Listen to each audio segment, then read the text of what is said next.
తాకట్లో ఉన్న మీ బంగారాన్ని విడిపించి ఆ రోజు ఆన్లైన్ రేటుకి కొంటాం. Sharma gold company. నమస్కారం, వెల్కమ్ టు సుమన్ టీవీ. నేను గీతాంజలి. సెప్టెంబర్ 7 సంపూర్ణ చంద్రగ్రహణం అండి.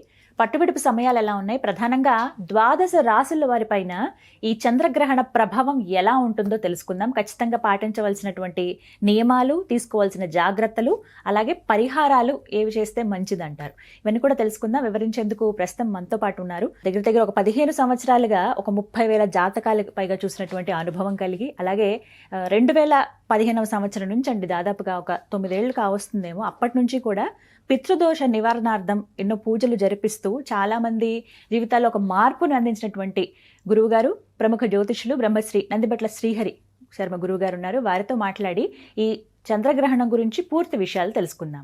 గురుగారు నమస్కారం అండి. వాగర్థావివ సంపృక్తౌ వాగర్థ ప్రతిపత్తయే జగతః పితరౌ వందే పార్వతీ పరమేశ్వరౌ. ఆదిత్యాయ చ సోమాయ మంగళాయ బుధాయ చ గురుశుక్ర శనిభ్యశ్చ రాహవే కేతవే నమః. శృంగేరి జగద్గురు పీఠాధిపతులకి, కంచి పీఠాధిపతులకి నమస్కారములు తెలియజేసుకుంటూ కార్యక్రమాన్ని ప్రారంభిద్దాం. గురుగారు, ద్వాదశ రాశులు గురించి చెప్పారండి ఈ చంద్రగ్రహణ ప్రభావం. అయితే ప్రధానంగా రాశుల వారీగా మనం మాట్లాడుకుంటే గనక చివరి 3 రాశులు ఎలా ఉండబోతుంది వారికి? మకర, కుంభ, మీనం. ఈ 3 రాశుల వారికి చంద్రగ్రహణ ప్రభావం ఎలా ఉంటుంది, ఎదుర్కొనేటువంటి సమస్యలు ఎలా ఉంటాయి, వాటి నుంచి బయటపడాలంటే ఎలాంటి పరిహారాలు చేసుకోవాలి? తప్పకుండానమ్మా. అంటే మీరు అడిగినటువంటి సెగ్మెంట్ ప్రకారం చూసుకున్నట్లయితే మకర రాశి, కుంభరాశి, మీన రాశుల్లో జన్మించిన వాళ్ళకైతే ఈ మకర రాశి వాళ్ళకి అద్భుతంగా అంటే మధ్యస్థంగా ఉంటుంది. ఇక కుంభరాశి, మీన రాశిలో జన్మించిన వాళ్ళకైతే ఇక చాలా మటుకు నెగిటివ్ అనే చెప్పారు. కానీ వాస్తవానికి సంబంధించి ప్రాక్టికల్గా ఆలోచిస్తే ఈ రాశుల్లో జన్మించిన వాళ్ళకి కూడా అద్భుతంగా యోగించేటువంటి స్థితిగతులు ఉన్నవాళ్ళు ఉంటారు. అయితే ఎవరికి అద్భుతంగా యోగిస్తుంది, ఎవరికి మధ్యస్థంగా యోగిస్తుంది, ఎవరికి పూర్తిగా నెగిటివ్గా ఉంటుంది అని అంటే మనం మకర రాశి నుంచి మొదలు పెడదాం. ఈ మకర రాశిలో జన్మించినటువంటి వ్యక్తి మధ్యస్థమైనటువంటి ఫలితాలు అని అన్నారు. కానీ ఈ మకర రాశిలో పుట్టినటువంటి వ్యక్తి మేష, వృషభ, కన్య, ధనుర్లగ్నంలో గనక పుట్టి ఉంటే, మకర రాశి అయ్యుండి మేష, వృషభ, కన్య, ధనుర్లగ్నంలో గనక పుట్టి ఉంటే అదనంగా 25% జోడించబడుతుంది. అద్భుతంగా యోగిస్తుంది, మధ్యస్థం. కాబట్టి 25 ఏందమ్మా, అసలు నా లెక్కలో అయితే 100% యోగిస్తుంది వాళ్ళకి. ఎందుకంటే అద్భుతంగా యోగించేటువంటి మేష, వృషభ, కన్య, ధనుర్లగ్నంలో పుట్టి ఈ యొక్క మకర రాశిలో పుట్టినందువల్ల 100కి 100% వాళ్ళకి యోగిస్తుంది. అందులో వాళ్ళకి ఇబ్బంది లేదు.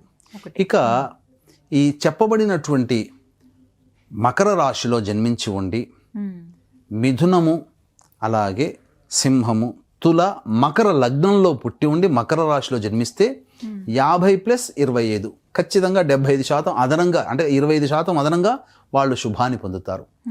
కానీ ఇదే మకర రాశిలో జన్మించి ఉండి కర్కాటకము, వృశ్చికము, కుంభము, మీన లగ్నంలో గనక జన్మించిన వ్యక్తికి 25% మాత్రమే శుభ ఫలితాలు కలుగుతాయి. ఫలితాలు తారుమారవుతాయి కావట్లా. అలాగే ఇక కుంభరాశికి చూసుకుందాం. కుంభరాశిలోనే గ్రహణం ఏర్పడుతుంది. కాబట్టి అసలు కుంభరాశిని పూర్తిగా నెగిటివ్ చేసేసారు. అదే కుంభరాశిలో జన్మించిన వ్యక్తికి ఎవరికి పూర్తిగా నెగిటివ్ అవుతుంది అని అంటే కర్కాటక లగ్నం, వృశ్చిక లగ్నం, కుంభ లగ్నం, మీన లగ్నంలో పుట్టి కుంభరాశిలో జన్మించిన వ్యక్తికి అప్పుడు సంపూర్ణంగా అవయోగము, పూర్తి చెడు ఫలితాలు. ఇదే కుంభరాశిలో జన్మించినటువంటి వ్యక్తికి మిథున లగ్నము, సింహ లగ్నము, తుల లగ్నము, మకర లగ్నంలో కనుక పుట్టిన వ్యక్తి అయ్యి ఉండి కుంభరాశిలో జన్మించి ఉంటే పూర్తి అవయోగం నుంచి 25% మినహాయింపు లేదా 50% మినహాయింపు అనేటువంటిది కలుగుతుంది. ఎందుకు? లగ్నాలు అక్కడ వేరయ్యాయి కాబట్టి ఇది చెప్పవచ్చు.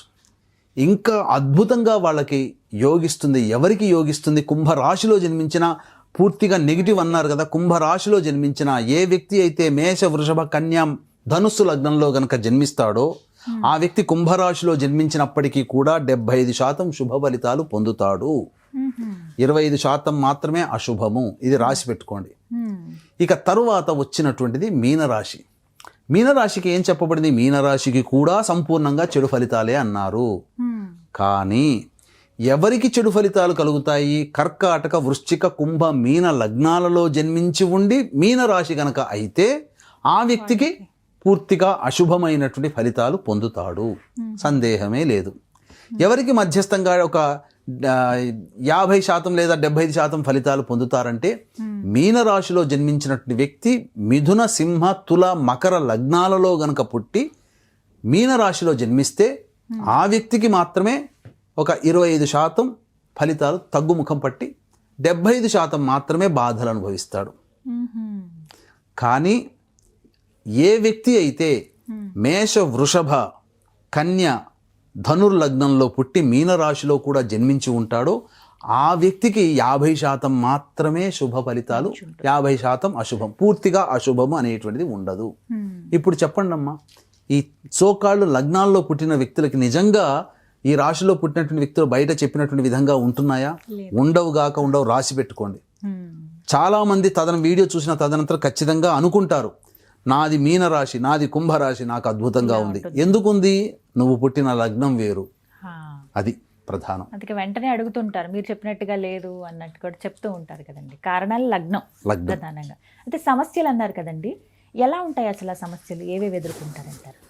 ఇప్పుడు ఈ మకర, కుంభ, మీన రాశిలో జన్మించినటువంటి వారికి మకర రాశికి 2వ స్థానం కుటుంబ స్థానము, ధనస్థానము, నేత్రస్థానము, వాక్స్థానం.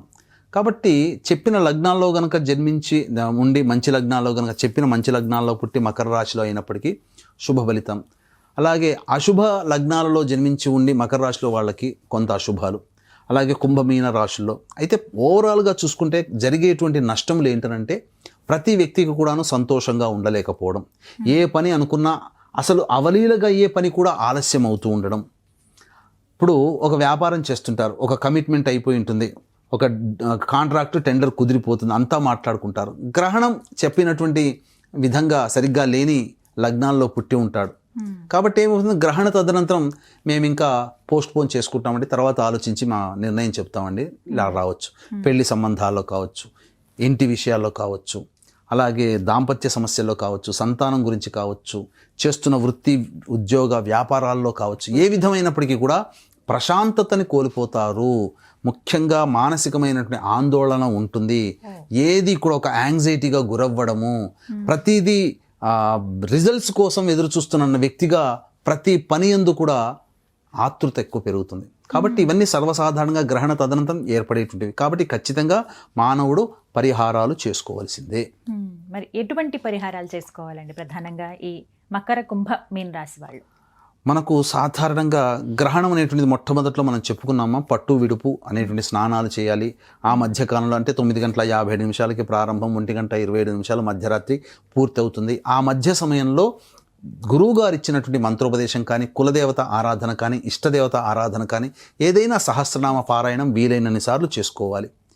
తదనంతరం పరిహారాల్లో భాగంగా చూసుకుంటే మంత్ర పరిహారము, మానవ పరిహారం అనేటువంటిది ఉంటుంది. కాబట్టి ప్రధానంగా ఇక్కడ మంత్ర పరిహారం అన్నప్పుడు ఈ యొక్క గ్రహణం పూర్వభాద్ర నక్షత్రం ఏర్పడుతుంది. కాబట్టి పూర్వభాద్ర నక్షత్రం 8వ తారీఖు రాత్రి 10 గంటల వరకు ఉంది. కాబట్టి దీన్ని దృష్టిలో పెట్టుకుని 8వ తారీఖు రోజున సాయంత్రం 6 గంటలకి మన పీఠం ఆధ్వర్యంలో గ్రహణ దోష నివారణ పూజలు, హోమాలు అనేటువంటివి జరిపించి శక్తిపాతము చేయబడినటువంటి కరుంగలి మాల ఇవ్వడం జరుగుతుంది. కాబట్టి అవకాశం ఉంటే కార్యక్రమ తదనంతరం కాంటాక్ట్ చేసి ఆ 8వ తారీఖు సాయంత్రం 5 గంటల లోపల గోత్రనామాదులు నమోదు చేసుకోవచ్చు. ఇది దైవ పరిహారం. మానవ పరిహారం అన్నప్పుడు ఆ పట్టు విడుపు స్నానం మధ్యలో ఆ పూర్తిగా జపం చేసుకున్న తర్వాత ఉదయాన్నే లేచి కాలకృత్యాదులన్నీ తీర్చుకొని చక్కగా ఒక మట్టి పాత్ర కానీ, కాంస్య పాత్ర కానీ, లేదా ఇత్తడి పాత్ర కానీ సంపాదించుకొని దానిలో వెండి చంద్రబింబము, సూర్యబింబము, సర్పబింబము వేసి అది మునిగిపోయే విధంగా ఆవునేతి వేసి తదనంతరం కిలోంబావు బియ్యము, కిలోంబావు మినుములు, కొన్ని 50 లేదా 100 గ్రాములు నల్ల నువ్వులు సంపాదించుకొని, ఒక శ్వేత వస్త్రం సంపాదించుకొని ఒక చాటలో వేసి దాని మీద ఒక విస్తరాకు వేసి ఆ విస్తరాకు మీద ఈ చెప్పబడినటువంటి ఆజ్యము బింబాలతో నిండినటువంటి పాత్రని వేసి దాంట్లో బ్రాహ్మణుని పిలిపించుకొని లేదా బ్రాహ్మణి దగ్గరికైనా వెళ్ళి సంకల్పం చెప్పుకొని, చంద్ర గ్రహణ దోష నివారణార్థం అని చెప్పి సంకల్పం చెప్పుకొని మీ యొక్క ముఖబింబాన్ని ఆ యొక్క ఆవునేతి బింలో చూసి బ్రాహ్మడికి దానం గనక చేసినట్లయితే గ్రహణ దోష నివారణ జరిగిపోతుంది. ఇది ఎలా తెలుస్తుందండి? ఒక ఎగ్జామ్ రాస్తే రిజల్ట్స్ వస్తుంది. ఈ రిజల్ట్ రావడానికే 2 నెలలు తీసుకుంటున్నారు కదా.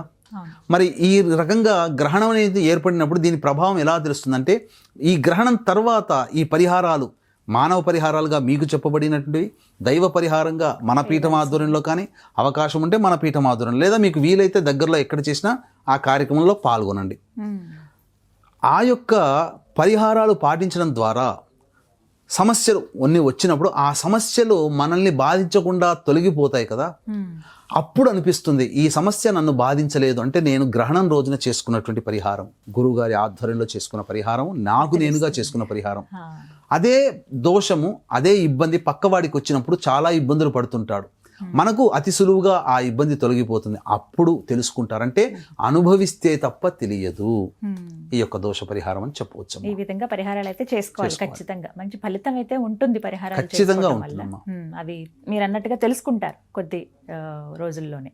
ధన్యవాదాలు గురుగారు, చక్కగా వివరించారు. సర్వం శ్రీ ఉమామహేశ్వర పరబ్రహ్మార్పణమస్తు.